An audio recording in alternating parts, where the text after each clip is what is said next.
Good morning and welcome. My name is Don Hyder. I have the great privilege of being the Dean of the School of Communication here at Loyola and one of the founders of the Center for Digital Ethics and Policy. It gives me great pleasure to welcome you to our 7th annual International Symposium on Digital Ethics. I think we have an amazing day ahead. We have topics concerning digital ethics in the news, and they seem to be getting more frequent, if it's not my imagination. Just this week, we had an actress, Rose McGowan, whose Twitter account was suspended for speaking out against Harvey Weinstein. This week, Facebook's Mark Zuckerberg used the company's Spaces VR app to do a 360 video tour of Puerto Rico to try to highlight the devastation. But the app inserted a somewhat creepy cartoon avatar of Zuckerberg over the video that seemed to trivialize the issue. Tour over, apology issued. And in August, in light of the protests and violence in Charlottesville, there was much debate about the ethics of outing and doxing white nationalist marchers. Digital ethics issues are getting more and more common. It's why we launched the Center for Digital Ethics and Policy 9 years ago, and why we're proud to help convene the conversation about ethics and digital technology. Today, we'll be talking about the fight over data, surveillance, fake news, drones, algorithms, catfish, and much more. The idea behind our center and this conference is to help spur on high-quality research and high-quality dialogue about these issues. I'd like us as a center, and for all of us involved in this research, to be willing to challenge our government and challenge the tech industry to do more regarding digital ethics issues. In January of this year, USA Today published an op-ed piece I wrote calling for the large tech firms, from Google to Facebook to Apple, to hire ethicists and give them access to the boardroom to help with decision making. We need to continue in this direction, pressuring companies and Congress to do more, and also volunteering to help guide these discussions when asked. For those of you here today, and those of you watching on the stream, thank you for being interested, thank you for being concerned, and thank you for the work you're doing in this field. And now I'm pleased to introduce my colleague, Professor Bastian, who serves as the director of the center, to introduce our first speaker.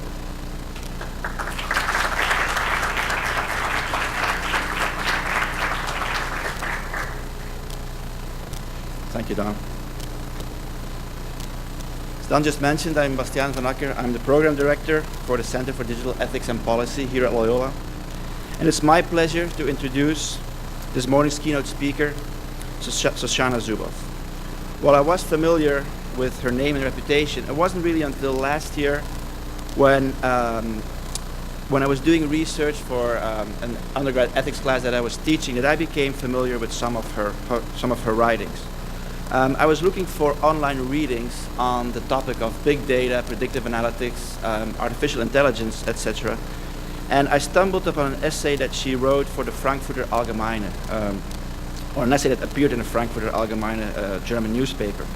And this piece, along with a piece that she published in the Journal of Information Technology, really helped me in addressing the question of big data, predictive analytics, etc. in the classroom settings in a more productive manner, because I have found when you talk about these issues to students in a classroom setting and you give the example about Target, you know, they know based on your shopping behavior if a woman is pregnant, and there's even an example of a father not knowing his daughter was pregnant, and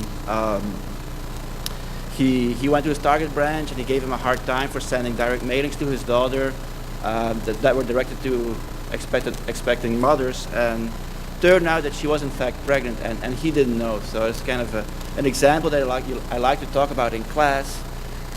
And then you ask students, so what is the privacy issue here, and what is the ethical harm? And And students don't really know how to address that, and it's kind of creepy, right? And that's oftentimes where the analysis stalls. Or we talk about it in terms of capitalism, of a transactional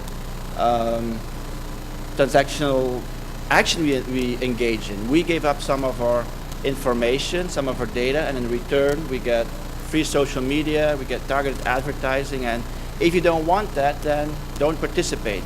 That's another way that sometimes we end up addressing these issues. And a third way that sometimes the discussion flows towards is that we talk about it in terms of a slippery slope argument. What if somebody who's really bad, what could they do with these data? What could an identity thief do with these data? What could a Russian hacker do with these data?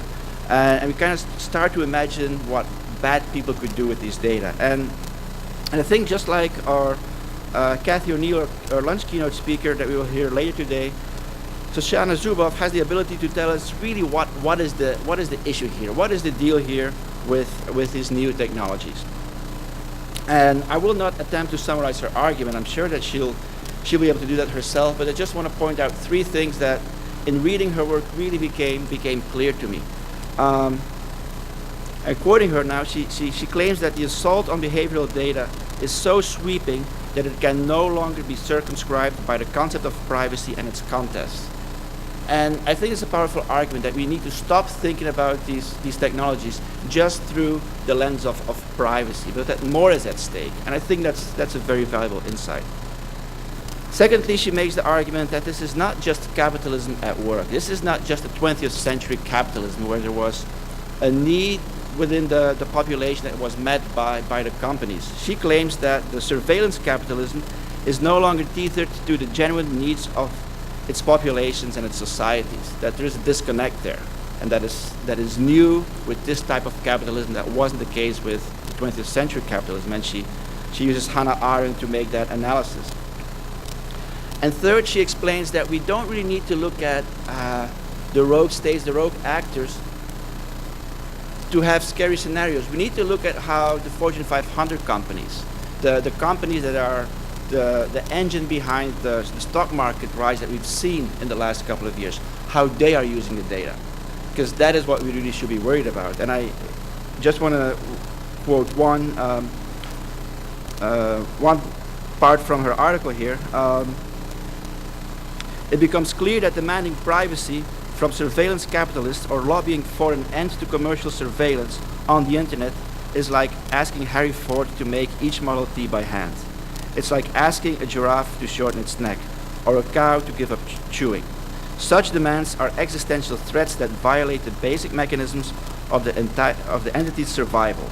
How can we expect companies whose economic existence depends upon behavioral surplus to cease capturing behavioral data voluntarily? I think that's another important point that she makes.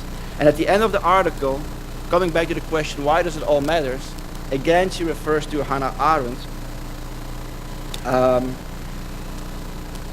to say that this matters because it arouses my indignation, because they demean human dignity, these practices. And I think it's a very powerful point when you want to frame this in ethical terms. I think this is a very, very powerful way of doing so. So after I was done reading this article, I emailed Don Hyder and I said we need to invite the author of this brilliant piece to our symposium. I'm glad we did, and I'm glad that you accepted. Shoshana Zuboff has been called the true prophet of the information age and has devoted her academic life to the study of the rise of the digital, its individual, organizational, and social consequences. Her work has been featured and praised in media outlets all over the world. In her new book, Master or Slave, she continues the themes that have defined her career: the historical emergence of psychological individuality, the conditions for human development, the digital revolution, and the evolution of capitalism. She joined the Harvard Business School in 1981, where she became the Edward Wilson Professor of Business Administration. In your program, you can read more about her professional background, but for now, please join me in welcoming Shoshana Zuboff.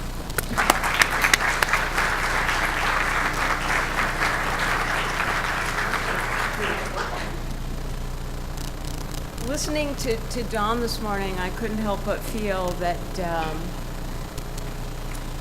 my talk, I've got some bad news and I've got some good news. I'll say the bad news first, which is that I think where I've come to roost is that to really get to the ethical questions that we're all vitally interested in, there is a thing in our path, and we can't go around it, and we can't go over it, and we can't go under it. We've got to go through it. And that thing is capitalism, and specifically what I call surveillance capitalism. So I've approached my work, most things in this field, not here where you're studying digital ethics, but in general, when we try to get down to these issues, as we heard before, a lot is written about privacy, tends to be written maybe from a legal scholarship point of view, from a technological point of view. I've set out to do my work from a human point of view. And the very first thing that I'm interested in as a human and as a mom is this question of will the future be a place that we can call home? And I begin by thinking about where I live. I live on a lake, and in the cove below our window, the same pair of loons returns each spring from their distant travels. For many months, we are lulled to sleep by their cries of homecoming, renewal, and protection. This theme, the ancients called it nostos, finding home, is at the root of all things human too. We yearn for the place in which life has been known to flourish. Humans can choose the form of home, but it is always where we know and where we are known, where we have loved and where we are beloved. Home is voice and sanctuary, part freedom, part solace. So when we look to the digital future, there is one anxiety that I hear from people above all else, above all others. What kind of home will it be to live and to work to raise my children in? What kind of world will my children live in? I had one mother say to me, I feel like the future is slipping away beneath my feet. I can't even imagine the kind of world my children are going to live in. I don't know how to prepare them for it. It's like trying to light a rocket with a piece of flint. As you can see, words that stuck in my mind. So I've been asking the question, will we be masters or slaves or something else? Guests, fugitives, exiles, unwittingly subdued by interests beyond our influence or understanding. This is no mere metaphor, because home, and there's so much wonderful stuff written on this that we don't have time to talk about, but home is the place where we establish our bearings. And one of the things that fascinates me in this whole field, in this whole discussion, is how much we have lost our bearings. Because situations where we should feel outrage, we have come to feel helplessness and resignation. So I'm all about how do we re-establish our bearings, and what are those bearings? Just a moment ago, it seemed reasonable to pose our questions about the digital future to the prospects of an information workplace, as I did in my earlier work, or even to an information society. But the intensity of information capital aimed at the world's people now announces a new era. questions about the meaning and consequences of the digital economy must be addressed to the widest possible frame. I would argue they are civilizational in scope now. The titanic power struggles of the industrial age were between capital and labor. Today we face a new struggle that includes but moves far beyond these earlier opponents. Today the struggle we face is between information capital and the entirety of our societies, right down to each individual citizen. Information capital bears down on each of our bodies and on each of our homes. The digital economy is not out there in factories and offices. The digital economy is here, inscribed on our bodies. It is us. And so the job we have is to understand with what consequence. We once fled to the internet as solace. You know, when I was studying workplaces in the 80s and 90s and 70s, dare I say, as a, what's it called, prodigy. The idea was, the total exposure that people had to computerization was in these highly controlled and surveyed spaces, which have only gotten worse. And so when we got the internet and we got PCs and things like that, that was a way to experience the real democratic promise of this great information cascade, free of the disciplines and the control systems of the workplace. So we really, burst into it full of enthusiasm, really seeking new ways to solve our problems. And of course, in the meantime, neoliberalism was bearing down on the entire business world. So everything was getting, cost reductions and scraped to the bottom. And, suddenly you had 7 minutes to sit with your doctor and explain what was wrong and figure out what you should do. So then all of a sudden there's WebMD, and you can go and you can find out and you can get the information you want. And so it was this wonderful opening, this wonderful empowering opening. So much so that really, even by 2010, I'm always struck by this. There was a famous BBC poll that at that point talked to people in 26 countries around the world, and 79% of them considered internet access to be a fundamental human right. And that's how important it has been to us, and it still is. It still is. The problem is that in this early environment, terms like the digital economy or the information economy, information capitalism, we were carried along by some assumptions. And those assumptions boiled down to the idea that digital was neutral.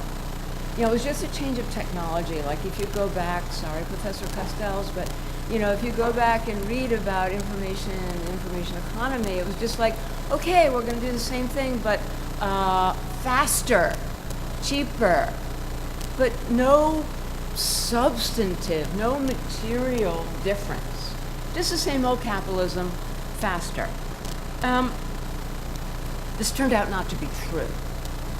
And I won't go into all the reasons, how we hit that dead end. But the most economical way to say it is that we forgot one of the most important lessons we learned in the 20th century, which is that the medium is the message. And in fact, new means actually do produce new ends and new capabilities.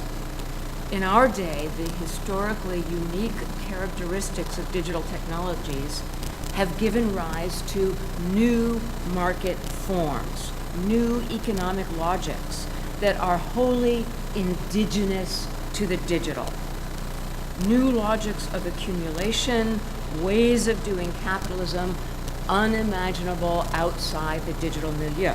So we're used to the idea of digital natives, but what I'm saying is that we have capitalisms that are digital natives. And this is what we took kind of a long time to get our arms around. In the earliest phases of digital capitalism, things looked really positive. And I have written about this.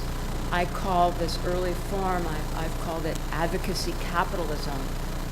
The idea that for the first time, we were able to rescue valued assets that were valued by end users, by consumers, rescue those assets from places where they were trapped in the old industrial structures and bring them to people how I want them, when I want them, where I want them. To me, the iconic, first real market success in this vein was the iPod. Because before the iPod, the only way you could get a song was if you bought the CD that those guys packaged, in the music industry, in their office in LA. That was the only way you could get that song. And suddenly, you could just get the songs that you love for 99 cents. So it wasn't illegal like Napster. It was a market thing. It was real capitalism. But it brought you only what you wanted, when you wanted, how you wanted it. And it gave you a support platform, iTunes, so that you could continue to reconfigure and replenish and make it dynamic. That whole thing depended on being aligned with you as the end user. If they started screwing around with it and violating your interests, the whole thing went south. And I have a picture here. I'll show you. Let me show you this. You see, this is what I call the behavioral value reinvestment cycle. Sorry. But the point here is, iPods was getting, Apple was getting behavioral data about their users, but all of that data was being reinvested in the experience, improving the product or the service, right? So in this way, it was aligned with the consumer, aligned with the end user. And this was the early model. And this is what we thought was gonna, this is what it was gonna be. This was awesome. Believe me, I wrote very enthusiastically about the possibilities of the dissemination of this logic and the way, especially, it could transform the two most important sectors in the US, but also in the world economy, which are health and education. Because that's where we need it. We need everybody healthy. And right now, most of the things that destroy our health are things that happen miles from hospitals. But to get fixed, you have to go to a hospital, which is like the most dangerous place on earth, because that's where all sick people are, and all the germs. Where all the things that are killing us, sort of like the fact that we sit and what we eat and drink and all of that stuff, are happening someplace else, where we have our iPods. So to get everything distributed, to get health distributed, to get education distributed, and get everybody healthy and educated, wow, this model is the key. But slowly things started to creep into our awareness that weren't fitting the plan. Like, waking up that morning and learning that the NHS, the National Health Service in the UK, was selling patient data. And then making deals with Google and DeepMind to analyze the data. In the education sector, suddenly, we had distributed platforms and apps tilting towards surveillance functions. The apps for kids, the K through 12 platforms, university student platforms, Google's apps for education. Now there are suddenly these huge lawsuits as parents and educators are discovering that, hey, students' data are being scraped, not to improve the course, but for Google to do something else with, which we're going to get to in a minute. So the question is, what went wrong here? What went wrong? And what I'd like to say is that the answer has a very specific biography. That biography starts in around the year 2000, 2001. 2000 was the dot-com boom. 2001, everybody was in peril, including the young men at Google. Google was a young company, with this cool search engine, but no way to make money, and about to fall off the cliff just like everyone else in Silicon Valley. Risk investors were impatient, and this iPod model that Apple had championed, really had not been fundamentally institutionalized. When you think about then Steve Jobs at Apple, Steve didn't like to talk about his business. They didn't like people in there learning about it. They didn't like to think out loud. They didn't go around the world talking about it. Compared to that, mass production essentially discovered at the Ford Motor Company. It's where all the pieces came together. Very comparable to the iPod, the product of the century, the Model T. Well, Henry Ford went everywhere and talked about mass production. He went to Russia, he went everywhere in the world, He wrote about mass production in the Encyclopedia Britannica. And then Alfred Sloan came along with General Motors and really institutionalized mass production capitalism, managerial capitalism. We didn't get that with advocacy capitalism. We didn't have enough time. And so what happens is now we're at Google, and there's this impatient investment capital, and there's a lot of pressure for investment. And suddenly the young folks at Google discover a way to get to money fast.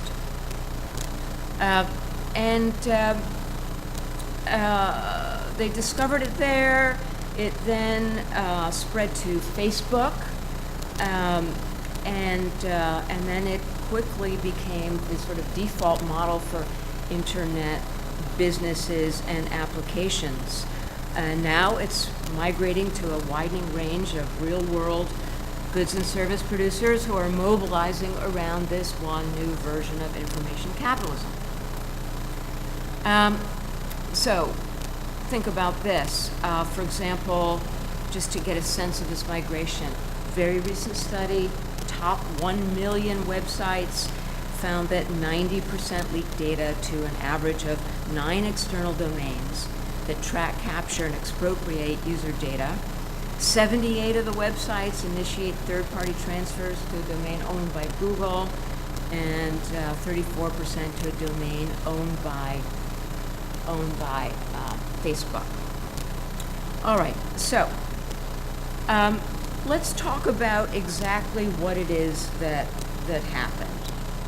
And what happened is that Google discovered what I call a way of doing scientific fortune telling. And we like to call it the advertising business, but I think it's something actually a little bit different than that. Surveillance capitalism was pioneered at Google, as I said, just as mass production was pioneered at places like Ford and General Motors.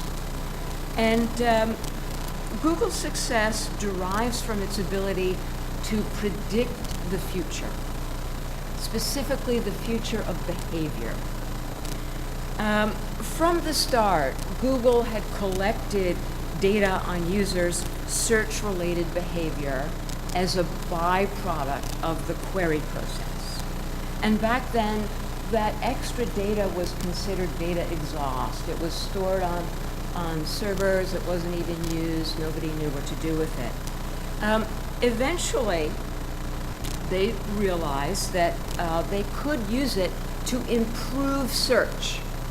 And they gravitated toward exactly this model that we've talked about. And they hope that in improving search and using this constantly reinvesting to better translation, better spelling, all the things that were necessary, that someday they would be able to achieve a fully realized artificial intelligence. There is a problem, though. Now, imagine you're doing this, but what's the difference from Apple? The difference from Apple is that they haven't sold you an iPod. They haven't sold you a high-margin item, right? So they're doing this without that first input, without that first sales transaction. And so they're serving users with amazing search results, but this cycle used up all of the value that users provided with their behavioral data. It was a complete and self-contained process in which the users were ends in themselves. But there was no way out of this to make money, because as long as they needed the data to improve search and draw users to them, the company needed the user just as much as the user needed the company. It was an equilibrium, and there was no way out of this cycle. So one way of thinking about this is that it was cool, it was great search, but it wasn't yet capitalism.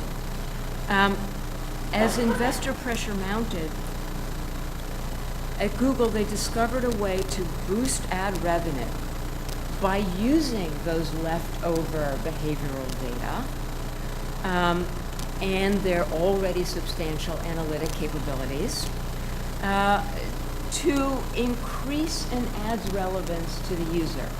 Now, we've learned to call this targeting. I would offer that targeting is a euphemism, because targeting is like a very positive thing, you know, very precise, it's the, you know, hits the mark and requires skill and good arrow hitting the bullseye. This isn't really targeting. What it is predicting. Because what targeting is a prediction of who's going to click on what. And that prediction came about through a marriage of these leftover data and the analytical capabilities that they use to predict the behavior of the user. Operationally,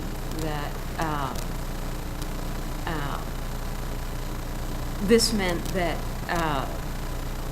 Google would repurpose its growing cache of behavioral data, also aggressively seek new sources of data, and according to its own scientists' accounts, the new methods they developed were prized for their ability to find data that users intentionally opted to keep private and to infer extensive personal information that users did not or would not provide.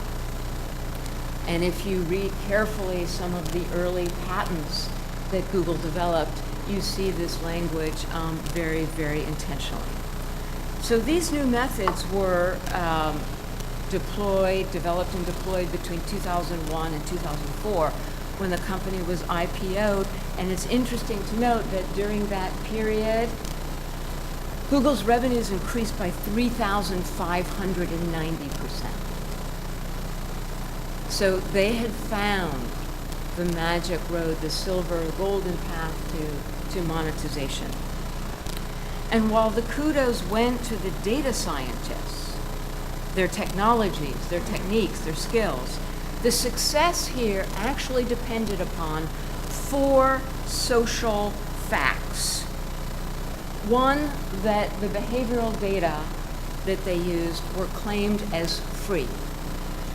2, that the new methods willfully ignored individual claims to self-determination by usurping users' decision rights.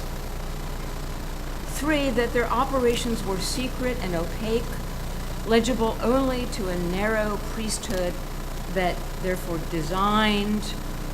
specifically designed their work to produce ignorance. And finally, that the whole project depended upon being conducted in lawless territory where there were no rules, there were no regulations, there was no legislation or very little of it. So it's now clear that this shift in the use of behavioral data was a historic turning point. Instead of user-generated behavioral data for system improvement, Google had discovered a behavioral surplus. This was the game-changing, zero-cost asset that could be diverted from service improvement toward a genuine market exchange.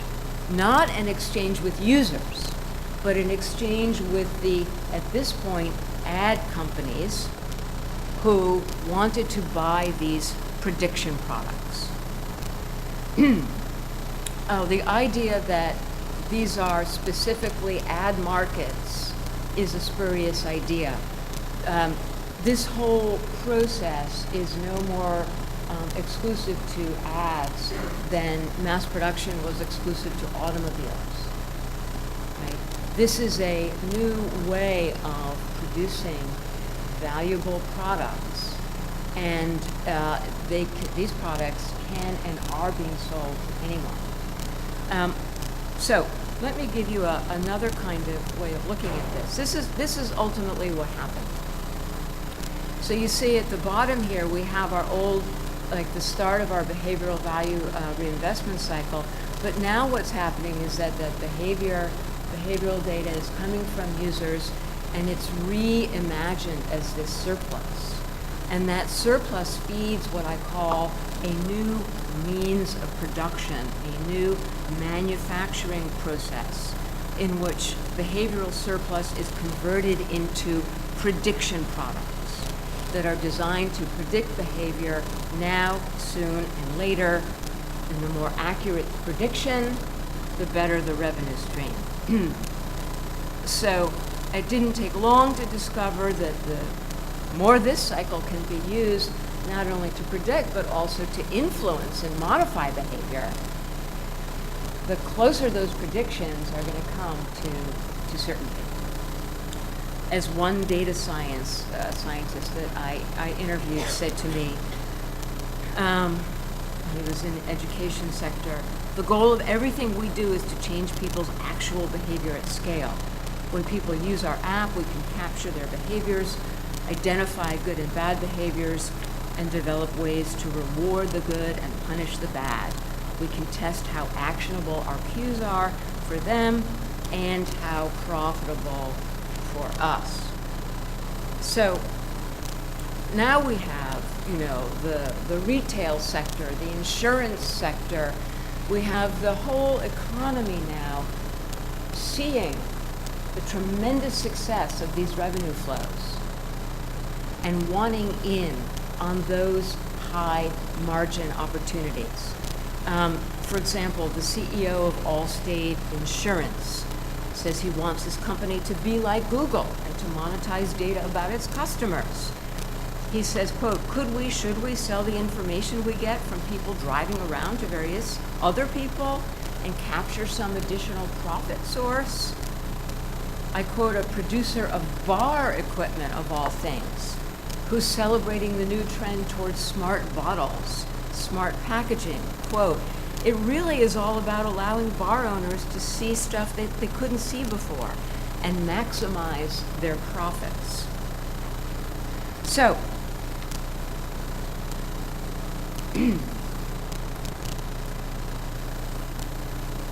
the visible trend, and this is where we are now, is that any actor with an interest in monetizing probabilistic information about our behavior and or influencing future behavior can pay to play in a marketplace where the behavioral fortunes of individuals, groups, bodies, things, processes are told and sold. This is how, in our lifetime, we observe capitalism shifting under our gaze. Once profits from products, then from products and services, then profits from speculation, and now profits from surveillance. Once we understand this equation, I think it becomes more clear why our ethical concerns, whether we're talking about privacy or we're talking about fake news, 1,001 concerns that we have today, must move through this edifice that has been constructed, that has established itself now as the dominant form of information capitalism, and indeed has become the magnet for companies from every sector of the world economy. Ours is not simply a case of having been ambushed and outgunned. We were caught off guard in this whole process because we literally couldn't have imagined this stuff. It wasn't visible to us. We didn't understand the capabilities. I compare this to the first unsuspecting caciques, the indigenous kings who never could have imagined the rivers of blood that would flow from their inaugural gestures of hospitality. When they first saw those Spanish soldiers, the adelantados, climbing out of their little boats and trudging across the hot sand in their brocade and armor, they could not have imagined what was to come, their destruction, any more than we could have imagined the consequences of this invasion. To me, that is the existential structure of this problem. Like them, we face something altogether new to our story. And like them, we risk catastrophe if we assess new threats through the lens of old experience, in the absence of a clear-minded appreciation of this new logic of accumulation. Every attempt at understanding, predicting, regulating, prohibiting surveillance activities will fall short. Commercial surveillance activities. So, I want to stress here that this is not a technology problem. This is not an administrative problem. This is not a problem to be solved with encryption. This is not a problem to be solved by data anonymization. The social was critical to this financial triumph because all of those key conditions were social conditions. And it is in the social that we are going to have to reclaim our decision rights. It is in the social that we are going to have to address these incursions of power. And that's where I think the good news is. Because as a society, and not only our society, but societies, certainly European societies, our own society, we have experience in learning how to tether capitalism to the needs and interests of people, to the needs and interests of society.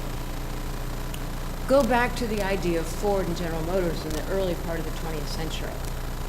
It took decades for us to put in place the forms of legislation and court decisions that were going to protect workers, that were going to protect the right to collective bargaining and govern working conditions and working hours and child labor and all of those things. It took decades for that process. That was a social process. And right now we have various ways in which we can focus on interrupting this new logic of accumulation. And they're different from privacy regulations. They're different from anonymization. And I give you just a few ideas. The idea that we can test the initial capture of behavioral surplus. The idea that we can test the use of behavioral surplus as free raw material. The idea that we can test concentrations of power in the new means of production. That we can test the manufacture and sale of products that predict our behavior. The use of behavioral surplus for third-party operations of behavioral modification. The monetization of these results, which is the motor of surveillance capitalism. These are new kinds of pressure points, new kinds of pressure points for interruption and dislocation. This kind of interruption, I believe, is necessary for society, yes, for people, yes, but actually also for the healthy evolution of capitalism. Every scholar of capitalism, whether we go back to Durkheim and Weber, and interestingly enough, even Hayek, the high priest of a certain kind of capitalism, they all wrote about the fact that capitalism can be hijacked by elite forces that turn the machinery of capitalism to the narrow interests of an elite group. This is what I believe has happened here. Information capitalism has been hijacked to serve the players in markets for future behavior, but not to serve our interests. And that fundamental unity that is the hallmark of capitalism between supply and demand, between the changing needs of populations and the new ways of meeting those needs better and at less cost, that unity has been broken. Surveillance capitalism is a capitalism about us. It is not a capitalism for us. We are not the ends of the process. We are means to the process. We are sources of raw material. All right, so that is why I call this a coup from above. And to wrap up here, in my view, surveillance capitalism conjures a profoundly anti-democratic threat. It reaches beyond the conventional institutional terrain of the private firm, accumulating not only surveillance assets and capital, but also decision rights. These exclusive rights sustain a privately administered for-profit regime of behavioral surveillance, prediction, and modification that operates almost free from detection, sanction, and meaningful mechanisms of consent. There's no exit voice or loyalty because, unlike Ron, we can't throw away our computers. And there's no democratic oversight, so neither from the market form nor from democracy do we have real sources of control.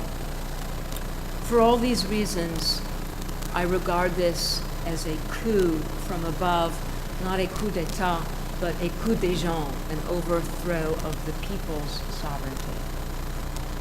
Overriding principles and practices of self-determination in psychic life and in social relations, in politics and in governance, for which we have suffered long, over millennia, to establish these principles. All right. We hear that technology is inevitable. And no matter what we may think or do, that this technology juggernaut just can't be stopped, it's inevitable. That everything will be smart is inevitable. I take issue with that. Inevitability is a form of propaganda. Inevitability is an ideology. It's important for us to know that every doctrine of inevitability carries a weaponized virus of moral nihilism, programmed to target human agency, to delete resistance, and delete creativity from the very fiber of human possibility. It is designed to leave us helpless and passive, and then psychic numbing sets in once we believe that there's nothing we can do about it. As I said, I'll end on the good news. I do believe that societies mobilize.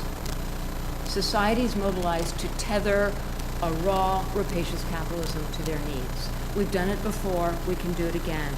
Life in the year 2050, life in the year 2050 will depend upon the institutional developments that have not yet occurred, that we have not yet imagined. And we will look back at this time, our time, as the beginning, not the end of this story. Thank you.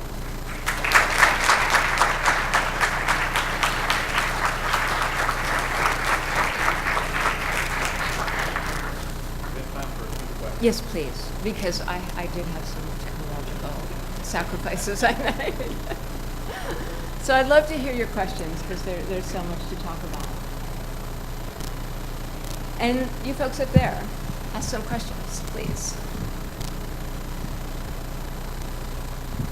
Hi. My question has to do with Facebook and being able to purchase targeted ads if you have a page.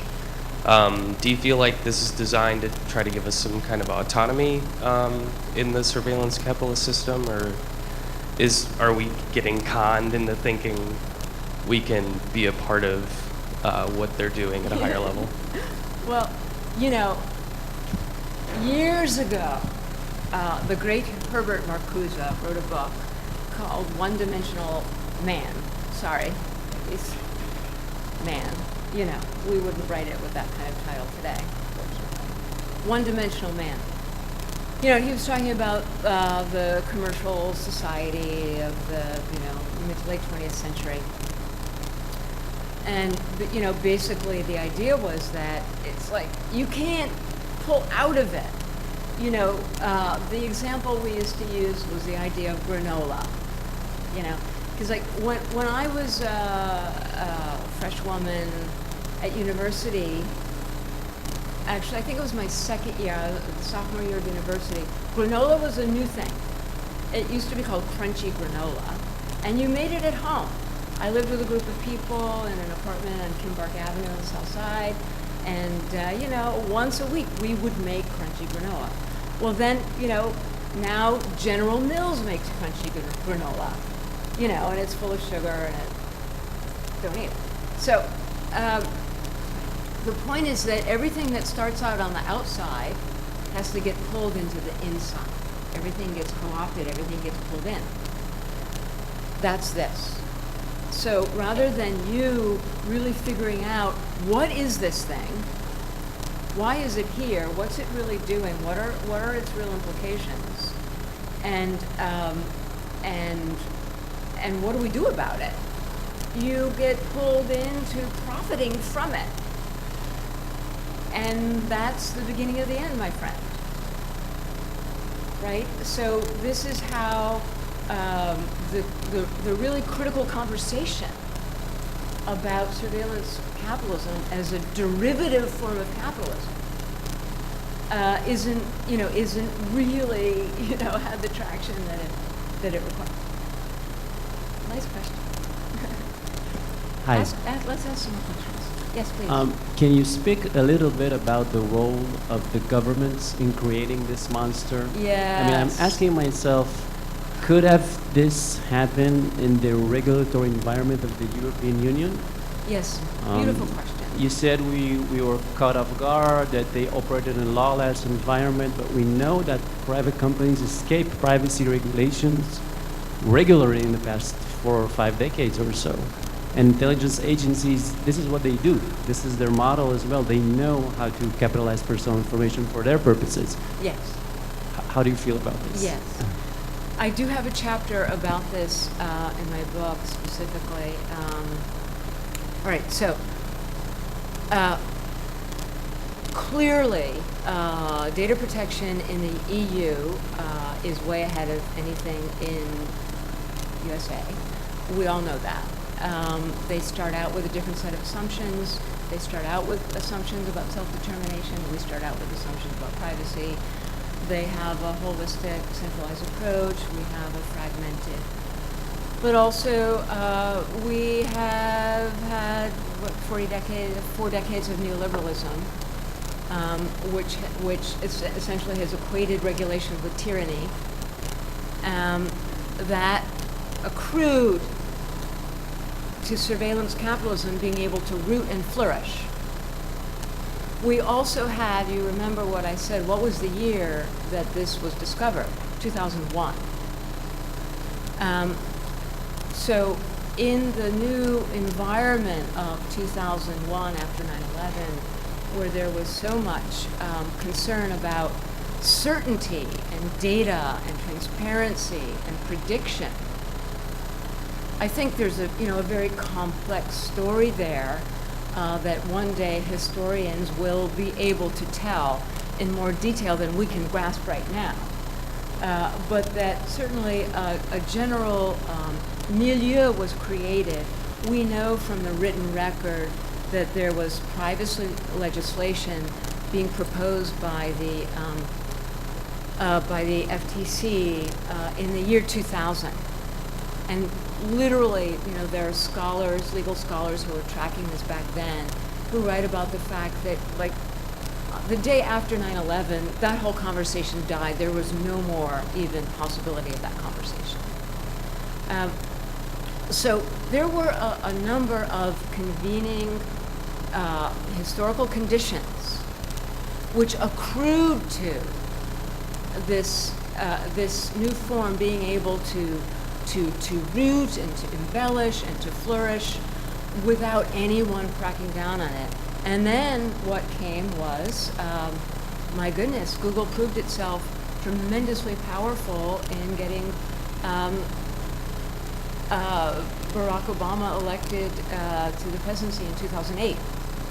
So these same techniques were transposed to the political realm and showed to have enormous power and capability. And that was true again in the 2012 run. And then Google lobbying juggernaut was born out of that, where Google then quickly went from almost no lobbying presence to becoming the largest lobbyer in Washington, D.C. So, all part of that scenario.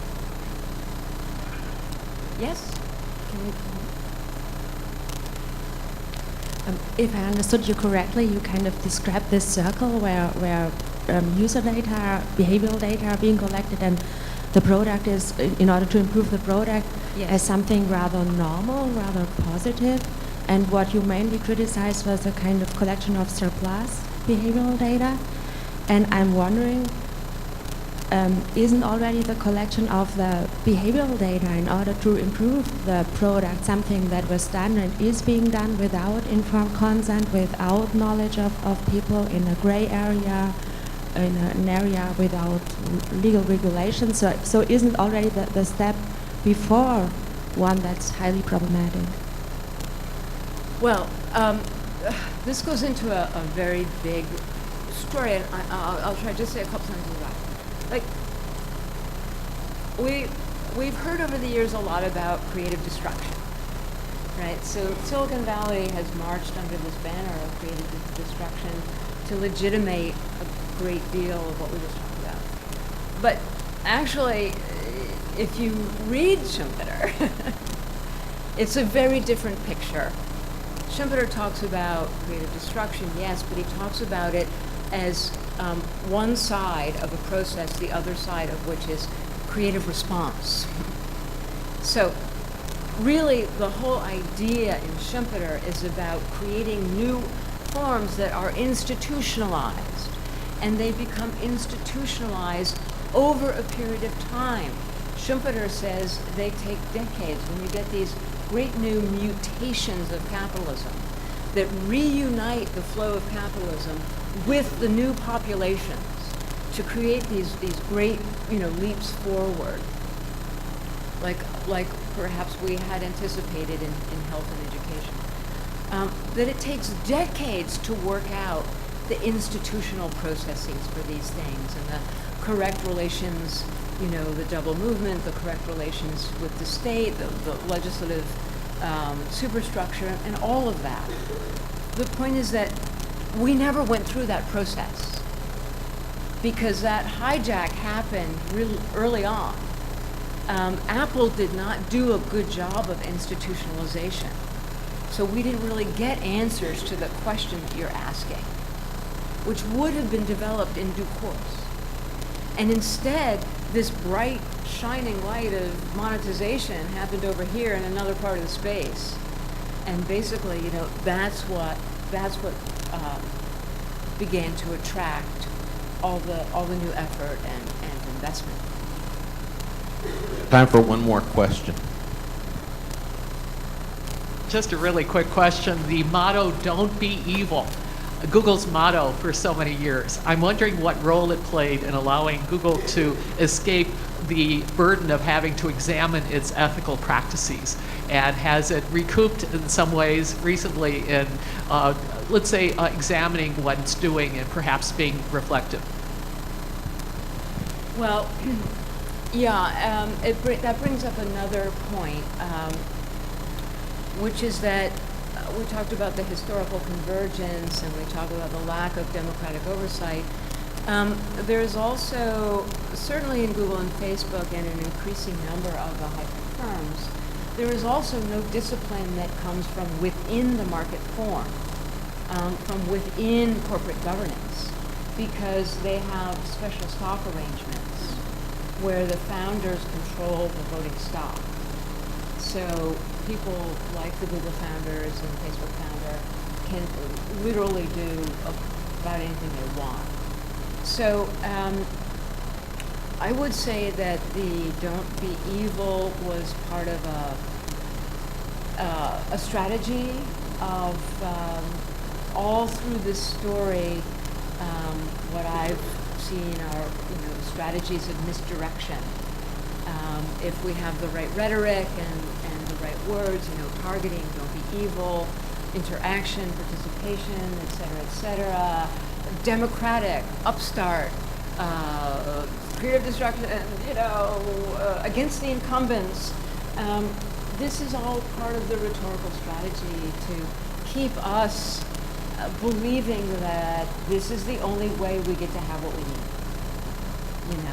That this is the only way we get what we need for free. When in fact, we've blown by free. I hope you all realize that, because Allstate Insurance isn't going to give you your insurance policy for free when they're scraping your data and predicting your behavior. And the retailers aren't giving you your products for free when they're doing the same thing. So we've blown by free. That's no longer a big leap. So all part of this very interesting culture and strategy of misdirection. I can't think of a better way to kick off this year's symposium. Thank you so much, Shoshana. Thank you very much.